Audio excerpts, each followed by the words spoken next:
The Corinth districts existed in perpetual twilight, where rusted girders stretched like metal bones between crumbling hablocks and forgotten industrial platforms. Steam rose from countless vents, carrying the acrid scent of recycled air and human desperation. The deepest level of Sector 9, where even the security drones rarely ventured, legal markets thrived in the shadows. Marcus Thorne pulled his weathered jacket closer as he navigated the narrow catwalks suspended over the district's lower reaches. The atmospheric regulator he'd salvaged from his last engineering job weighed heavy in his pack, his final asset before starting over somewhere cleaner. Somewhere that didn't taste of rust and broken dreams. He'd planned to trade it at the legitimate salvage exchange, but a wrong turn led him down a maintenance ladder into a gathering that made his stomach turn. Dozens of figures crowded around a makeshift platform, their faces lit by harsh industrial lights that cast stark shadows across the corrugated walls. On the platform stood a woman unlike any he'd seen in the outer territories. Her skin held an ethereal blue-green shimmer, and her hair fell in silver cascades that caught the light like liquid metal. But what stopped Marcus's cold were the numbers and codes painted across her exposed skin in bright yellow paint. LOT 4429.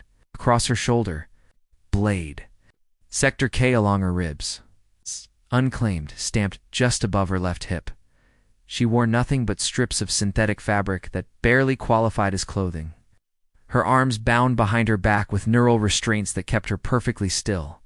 Her eyes, large and violet with flecks of gold, stared at nothing, empty of hope or fight. Pureblood Zentari female, the auctioneer announced, his voice carrying over the crowd's murmur. Verified fertile, no prior claims, fully documented. Bloodline, starting bids at 500 credits. Marcus felt bile rise in his throat. He'd heard rumors of flesh markets in the deep districts. But seeing her standing there, reduced to inventory, numbers ignited something in him he'd thought died years ago on the failing colony worlds. 600, called a voice. From the crowd, 750. The woman's jaw tightened almost imperceptibly. That tiny sign of awareness, of buried dignity, refusing to completely break, decided everything for Marcus. 2,000 credits, plus this. He held up the atmospheric regulator, its pristine casing gleaming under the lights. The crowd went silent. That unit was worth more than most people in the district saw in a year. The auctioneer's eyes widened. He gestured to his assistant, who confirmed the regulator's authenticity with a quick scan. Gentleman bids 2,000 plus certified grade atmospheric tech. Any counteroffers? The platform fell silent. Marco stepped forward as his heart hammered against his ribs. I'll take her. Minutes later, the neural restraints fell away. With electronic clicks, the woman stumbled slightly, catching herself with reflexes that suggested she hadn't always been a victim. Marcus shrugged off his jacket and held it out to her. Here, he said quietly, cover yourself. She looked at him with those haunted violet eyes, searching his face for the trap, the condition, the price he'd demand. When she saw only exhaustion and something that might have been kindness, she took the jacket with trembling fingers as they walked away from the market, leaving behind the crowds and the lights and the auctioneer counting his unexpected windfall. Marcus realized he'd just traded his future for a stranger's freedom. He'd never made a better bargain. The maintenance tunnels beneath Sector 9 stretched 4 kilometers. A forgotten network of service corridors and equipment bays that predated the current district infrastructure. Marcus led the woman she still hadn't spoken through passages he'd mapped during his brief tenure.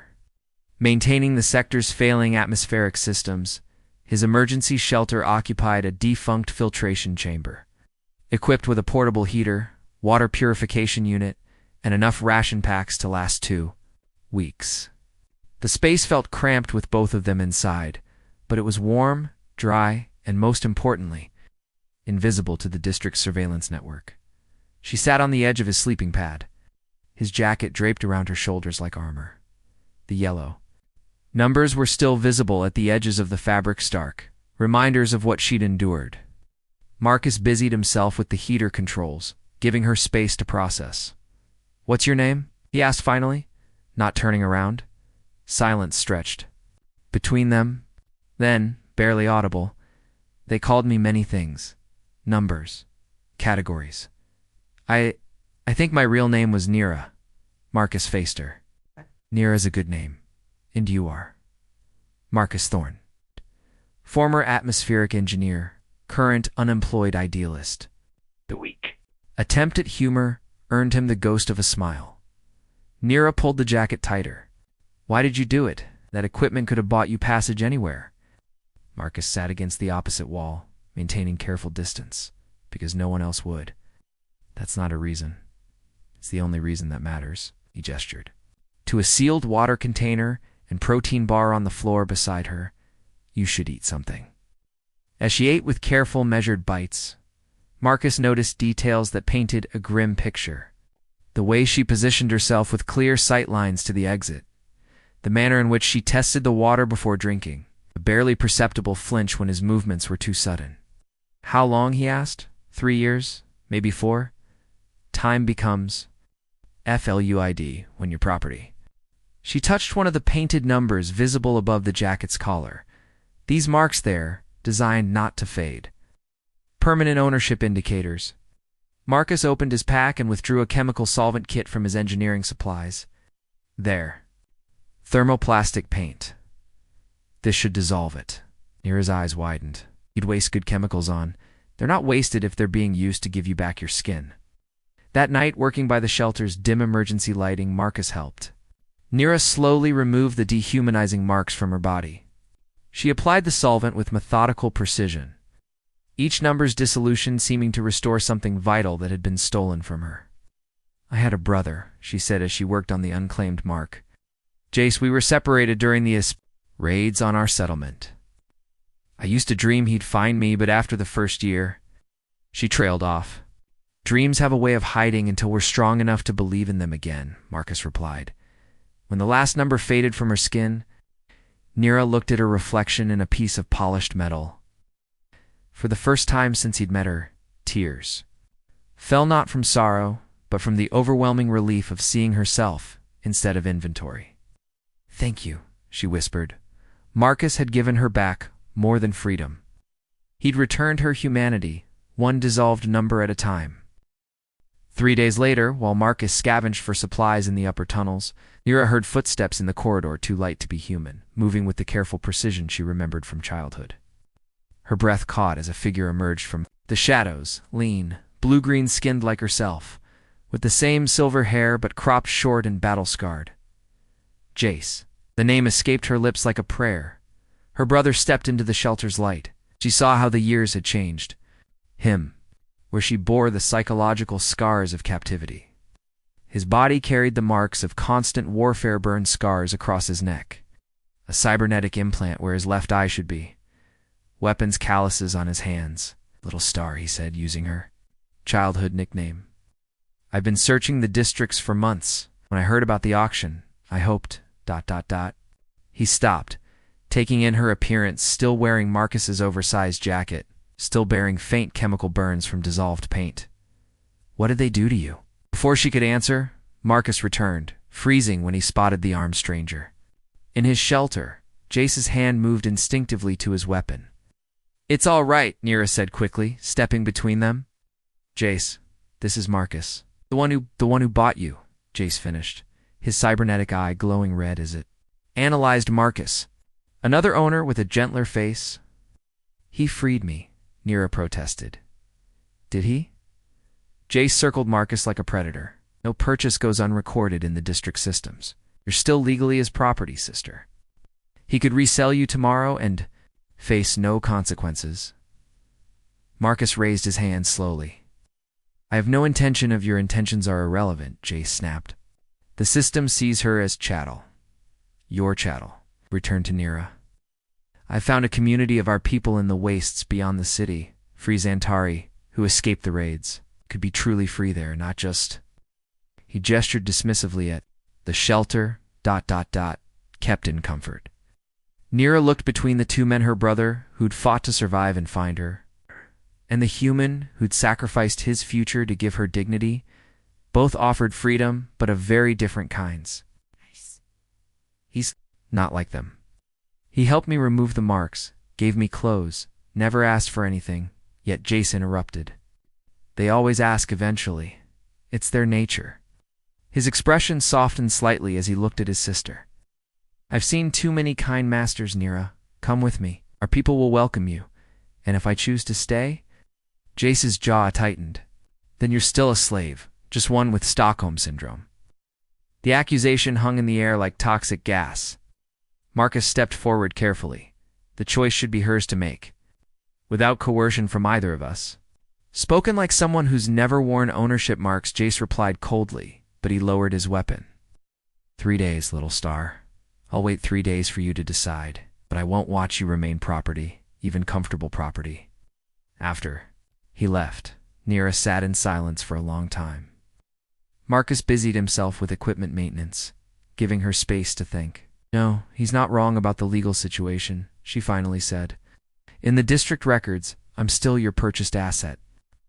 Looked up from the water purifier he'd been tinkering with. Then maybe it's time to fix that. The forged emancipation documents cost Marcus his last valuable possessions. His engineer certification chip and a molecular scanner he'd kept from his colonial days. The black market bureaucrat, a nervous Rhodian with trembling fingers, warned him 3 times that falsifying ownership releases carried a death sentence in the districts. If you're caught, I don't know you, the forger said, sealing the documents in a biometric case. And if they trace this back to me, I'll tell them you coerced me. Marcus pocketed the papers. Understood. But as they emerged from the forger's den in sub-level 12, they walked directly into a trap. Vex Cauldron, the syndicate boss who controlled the flesh markets, waited with 6 armed enforcers in the corridor, his augmented face half synthetic chrome, half scarred flesh split in a predatory grin. Marcus Thorne, Vex said, his voice artificially modulated to carry harmonic undertones. That induced anxiety. You've caused quite a stir in my organization. Marcus stepped protectively in front of Nira. The purchase was legal. I have documentation. Ah, but that's where things get interesting. Vex produced a datapad. Your transaction was never registered with the District Commerce Authority. The enforcers raised their weapons neural disruptors that would paralyze without killing. Valuable merchandise needed to remain undamaged. Run, Marcus whispered to Nira. I won't leave you go. Nira bolted down a side passage as Marcus tackled the nearest enforcer, sending both of them crashing into a steam pipe. Scalding vapor filled the corridor as alarms began blaring. In the chaos, Marcus rolled behind a support beam as a disruptor. Bolts sizzled past his head. Bring me the alien, Vex shouted over the noise. Kill the human if necessary. Marcus activated his personal communicator, sending an emergency pulse to Jace on the frequency Nira had given him. If her brother was half the warrior he appeared to be, maybe explosions echoed from the upper levels. Jace in his resistance cell had received the signal. The tunnel battle lasted 40 minutes. Jace's team used guerrilla tactics, striking from maintenance shafts and service tunnels, forcing Vex's forces to split their attention. Marcus managed to reach Nira's hiding spot in a defunct air recycling unit, finding her clutching the emancipation papers. These won't matter if we're dead, she said, as another explosion shook the tunnel system. They matter because they prove you're more than property, Marcus replied, checking his improvised weapon A plasma cutter from his engineering kit. Legal or not, these say you have worth beyond credits. They made their escape during the confusion, following Jace's predetermined evacuation routes through the deepest tunnels. Behind them, Vex's voice echoed with mechanical fury. Find them. I don't care if you have to tear apart every tunnel in this sector. 3 hours later, they reached the surface at the city's edge, where Jace waited with transport vehicles modified. Atmospheric processors converted into armored rovers. His team had taken casualties, but they'd broken the Syndicate's immediate pursuit. The wastes, Jace said simply, helping them into the lead vehicle. It's the only place beyond their reach. As the convoy rolled into the barren landscape beyond the districts, Nira looked back at the sprawling city where she'd lost and found herself. The emancipation papers in her hand might be forgeries, but the freedom they represented felt absolutely. Real Vex Cauldron could follow them into the wastes if he chose. But out there, Beyond the syndicates and the markets and the systems that treated people as property, different rules applied. Out there, she would finally discover what it meant to be truly free. The free settlement of Haven occupied a natural depression between two ancient mesas. It's protected from the worst dust storms and hidden from orbital surveillance. Its solar collectors and wind generators powered a community of nearly 300 souls, escaped slaves, political refugees, and those who simply refused to live under syndicate rule. Nira stood at the settlement's edge, watching the sunrise paint the wasteland in shades of amber and gold. 3 weeks had passed since their escape from the districts, and she was still adjusting to the concept of waking up without fear. "The Council wants an answer today," Jace said, joining her at the observation point, "about the rescue mission." She nodded, not turning from the view. During their time at Haven, stories had reached them of increased flesh market activity in the districts. Dozens of Zentari refugees from the outer colonies, captured and processed for sale. The Settlement's Council had proposed a rescue operation, and they wanted Nira to help plan it. Her 3 years in the system had given her invaluable intelligence about syndicate operations. "I've been having the dream again," she said. "The one where I'm back on the platform painted with numbers, waiting to be sold. But this time, I'm watching it happen to others while I stand safe in the crowd." Marcus approached from the settlement proper, carrying 2 cups of synthesized coffee. "And a datapad?" He'd been working with Haven's technical team, helping improve their atmospheric processors and water purification systems. The community had welcomed his skills, offering him a place that felt more like home than anywhere he'd lived in years. "The transport modifications are complete," he reported, handing Nira a cup. "If you decide to go through with this, we can extract up to 20 people in a single run. If I decide?" Nira looked between him and Jace. "You're both going regardless of what I choose?" "Your intelligence would make the mission significantly more likely to succeed," Jace admitted. "But we won't force you to relive that trauma." Nira sipped her coffee, considering. In the weeks since arriving at Haven, she'd slowly reclaimed pieces of herself that had been stolen or buried. She'd learned to weave traditional Zentari textiles, started teaching children in the settlement school, and even begun sleeping without nightmares. The emancipation papers Marcus had bought her were legally worthless, but Haven's community had given them meaning. Here, she wasn't property or inventory or a rescued victim. She was simply Nira, valued for her mind and skills and the gentle way she helped traumatized newcomers adjust to freedom. "There's a girl," she said finally. "Couldn't be more than 16. I saw her being processed during my last week in holding. They were training her to be docile and obedient. If she's still alive, she's probably in the next auction cycle." Marcus set down his coffee. "You want to go?" "I want to go," she confirmed. "But not for revenge, and not to be a hero. I want to go because when I was standing on that platform, painted with numbers and stripped of everything that made me human, I dreamed that someone would care enough to see past the inventory codes. To the person underneath," she turned to face both men fully. "You both gave me that gift, Jace, by never giving up the search. Marcus, by choosing to act when action mattered. Now it's my turn to be that person for others." The rescue mission launched at dawn 2 days later. 3 modified atmospheric processors, disguised as legitimate salvage operation vehicles, rolled into the districts under the cover of a scheduled maintenance blackout. Nira wore a hooded coverall that concealed her features, her silver hair dyed black for the operation. The mission succeeded beyond their hopes. 23 captives freed, including the young girl Nira had remembered. Vex Cauldron's operation suffered its most significant blow in years, losing not just inventory, but also detailed intelligence about syndicate protocols that would help future rescue efforts. Months later, as Haven's population grew with rescued souls and refugees, Nira often stood at the settlement's edge watching the sunrise. The numbers were long gone from her skin, but she carried their memory not as scars, but as reminders of how quickly dignity could be stolen and how precious it was when freely given. Marcus found her there one morning, holding the original emancipation papers he'd bought her. "Still thinking about burning these?" he asked. She smiled, folding the documents carefully.